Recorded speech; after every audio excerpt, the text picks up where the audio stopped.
In the richest country on Earth, more than 600,000 people, that's more than the entire city of Boston, will sleep on the streets tonight. And here's the insane part. Fixing it would cost just 0.2% of the combined wealth of America's 20 richest people. So what if we just forced them to pay? Would that finally end homelessness? And in this video, I'm going to show you something truly shocking. Not only would homelessness not disappear, it could actually get much, much worse. Economists even have a name for this paradox, the Cobra Effect. So tonight, we're going to run the math. We're going to dive into the psychology, and we're asking the real question. Have we been using the wrong currency all along? Imagine this, 20 people. Not governments, not corporations, just 20 human beings. Elon Musk, Jeff Bezos, Warren Buffett, Bill Gates, Larry Page, Mark Zuckerberg. Add them up. Their combined wealth is over $1.9 trillion. And solving homelessness across the US, that would cost roughly $20 billion a year. That's about what Americans spend every month on their pets. So think about it. What if the richest 0.0000006% of the country took just 0.2% of their fortune and said, let's end this. No politics, no bureaucracy, just action. Tens of thousands of people could have homes. Cities could rebuild. Streets could heal. A world where nobody sleeps on concrete because the people who built rockets, apps, and empires decided to fix the one problem that feels ancient. And for a moment, it feels possible. You can almost see it. The news headlines, the documentaries, the smiling faces. America finally solves homelessness. But if you pause right there and look closer, the cracks start to show. Because money can build walls and roofs, but it can't build systems. And that's where every perfect idea starts to break. Here's where the dream cracks. Because if homelessness could be fixed by money alone, it would have been fixed decades ago. See, poverty isn't just an empty wallet.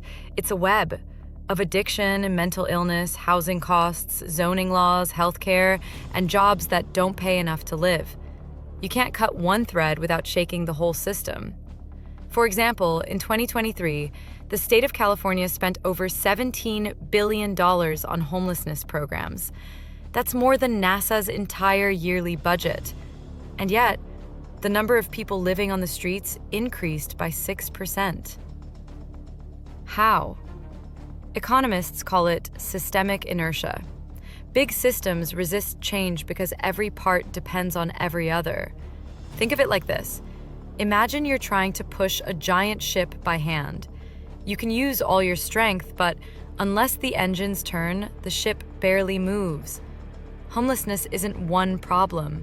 It's 1,000 little engines, each pulling in a different direction. Some cities have enough housing, but not enough healthcare. Others have funding, but local laws block building shelters. And in some places, people refuse to live in provided housing because of addiction or trauma. That's why, even if 20 billionaires gave the money tomorrow, the system might not be ready to absorb it. Because systems are not built to change fast. They're built to preserve themselves. That's what I call the backdoor law. Every big system has a hidden rule that says, protect the structure first, fix the problem later. It's the same in politics, in healthcare, in tech, even in charity. The bigger the system, the slower it moves, and the more it fears collapse. So what happens when money meets that kind of system? It doesn't heal it, it floods it. That's when we get what economists call the Cobra Effect. There's a story economists love to tell about how trying to fix something can actually make it worse. It started in colonial India. The British government had a problem: cobras. Deadly snakes everywhere, killing people. So they offered a reward: cash for every dead cobra. At first it worked. People hunted cobras and the numbers dropped. But soon, something unexpected happened. People started breeding cobras. Why kill what you can multiply for profit? When the government realized it and canceled the program, those breeders released all their snakes. Result? More cobras than ever before. And that's what we now call the Cobra Effect, when a well-intentioned solution changes incentives in a way that makes the problem bigger. Now, what does that have to do with homelessness? Think about it.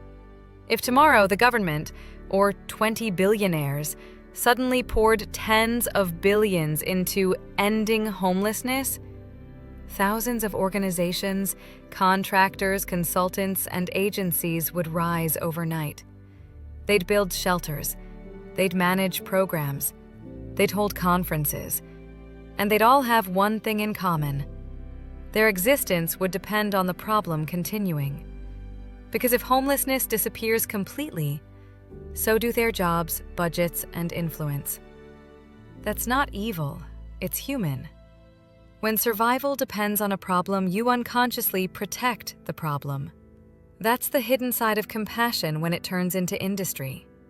Economists call it perverse incentives, when the reward system accidentally encourages the very thing it's supposed to stop. We've seen it before. In the 1990s, anti-drug programs punished addicts instead of treating them, and addiction rates went up.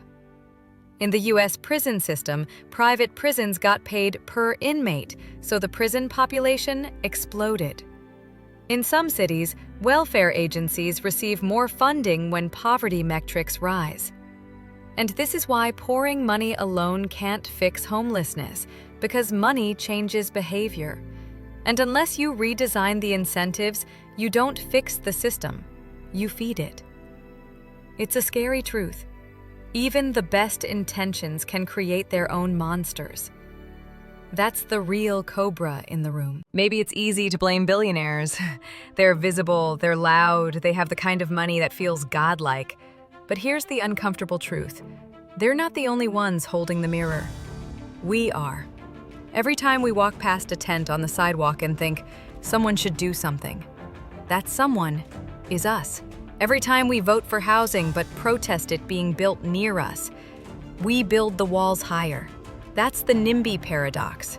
Not in my backyard. Every time we post about compassion but stay silent when policy costs us convenience, we prove that empathy on the internet is cheap. And maybe that's the heart of the problem. Money is easy to count, but compassion isn't. The real challenge isn't writing a check, it's rewiring what we value. Because if we only measure progress by wealth, we'll keep creating systems that protect the rich, manage the poor, and forget the human. That's why, even in the most advanced country on earth, we still have people sleeping on concrete. Not because we can't solve it, but because we still don't understand what solving really means. It's not about rescuing the homeless. It's about redesigning a culture where people don't fall that far in the first place. A society that fixes before it breaks, that teaches resilience before it teaches wealth. And maybe, if enough of us start thinking that way, one day the question won't be, why do we still have homelessness, but how did we ever think it was normal? Because in the end, maybe we don't have a homelessness crisis. Maybe we have a humanity crisis. And that is something money can't fix. If this made you think, share it. Not for me, but for the next person who needs to. And if you believe small awareness can build real change, hit subscribe. Because sometimes, understanding is the first act of revolution.